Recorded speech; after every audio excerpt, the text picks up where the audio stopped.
Kebidanan Universitas Nasional akan memaparkan hasil dari soal UAS asuhan kebidanan gawat darurat pada tahun 2020. Pada kasus terdapat G3P2A1 usia kehamilan 36 minggu, melahirkan bayi dengan kondisi bernapas megap-megap, tonus ototnya lemah, warna kulit kebiruan. Maka tindakan yang sesuai dengan kasus tersebut adalah tindakan resusitasi bayi baru lahir. Persiapan untuk resusitasi bayi baru lahir dilakukan pada saat persiapan persalinan.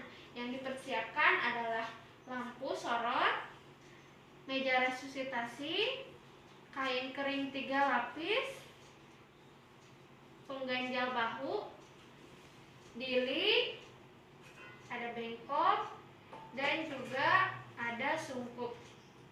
Tidak lupa di ruangan harus tersedia pengukur waktu atau jam dinding.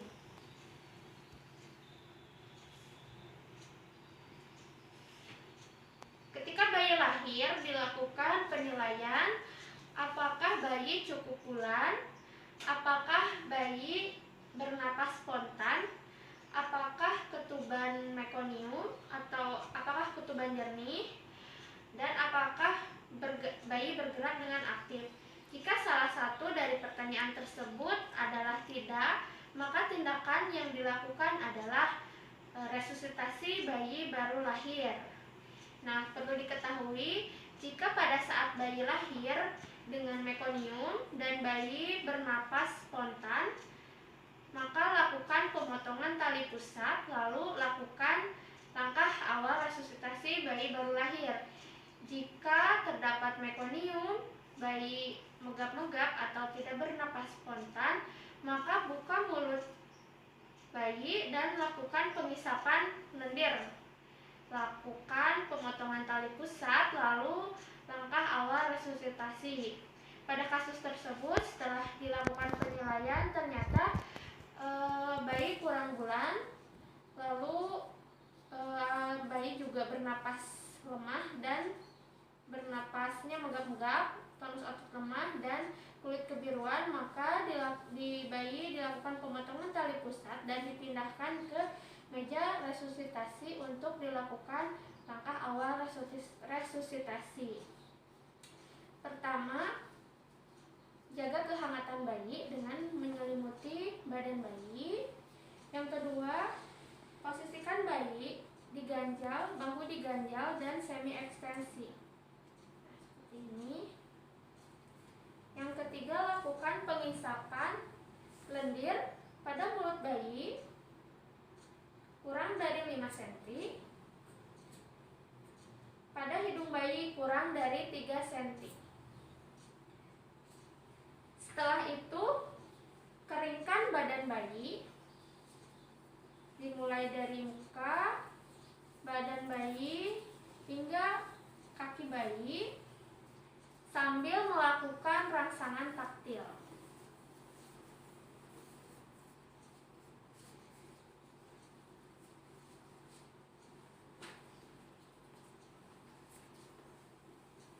Setelah itu, tutup kembali badan bayi dan posisikan kembali semi ekstensi. Lihat di bagian dada bayi, apakah bayi masih bernapas megap-megap ataukah bayi sudah bernapas spontan.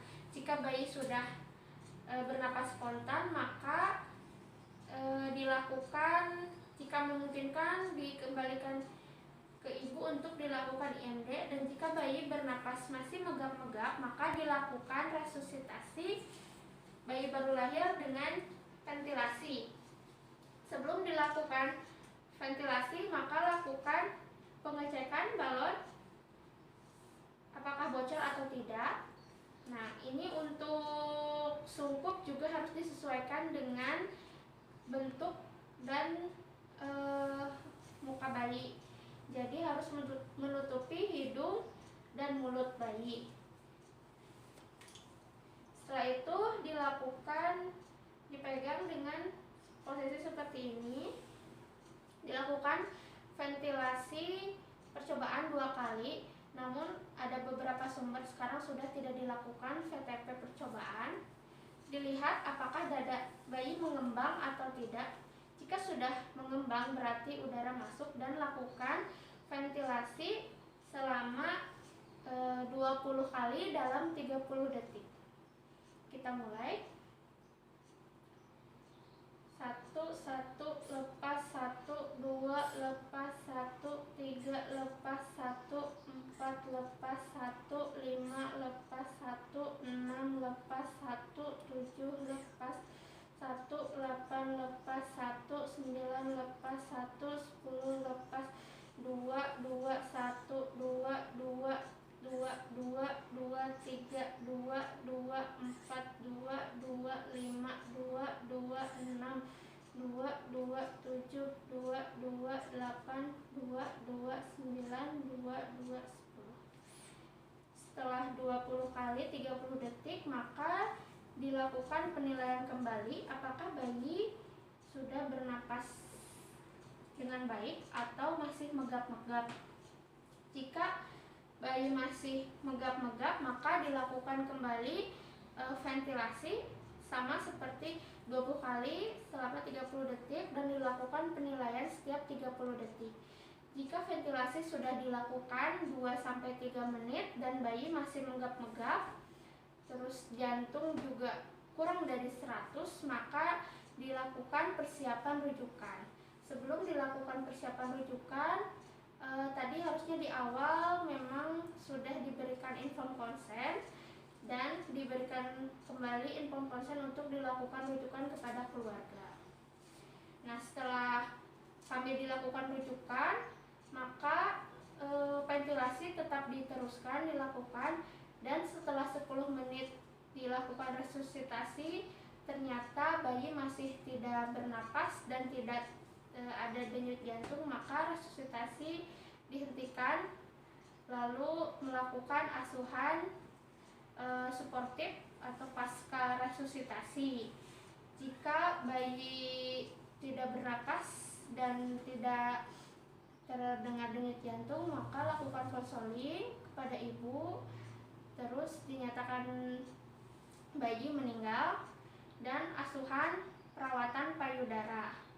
Setelah itu, jika bayi bernapas spontan dan denyut jantung ada, maka dilakukan penilaian, tunda memandikan bayi 6-24 jam, lakukan penilaian suhu, TTV bayi, suhu, napas, dan frekuensi jantung. Jika memungkinkan, kembalikan kepada ibu untuk disusui bayinya. Setelah itu, membereskan alat, memasukkan alat-alat yang untuk didekontaminasi dengan klorin 0,5%, dan melakukan cuci tangan. Setelah cuci tangan, maka dilakukan pencatatan dan pelaporan berupa waktu lahir, prosedur dari awal memulai tindakan, penilaian bayi baru lahir dicatat, dan jika terdapat rujukan juga sama dilakukan pencatatan. Baik, terima kasih. Sekian video pemaparan UAS dari saya.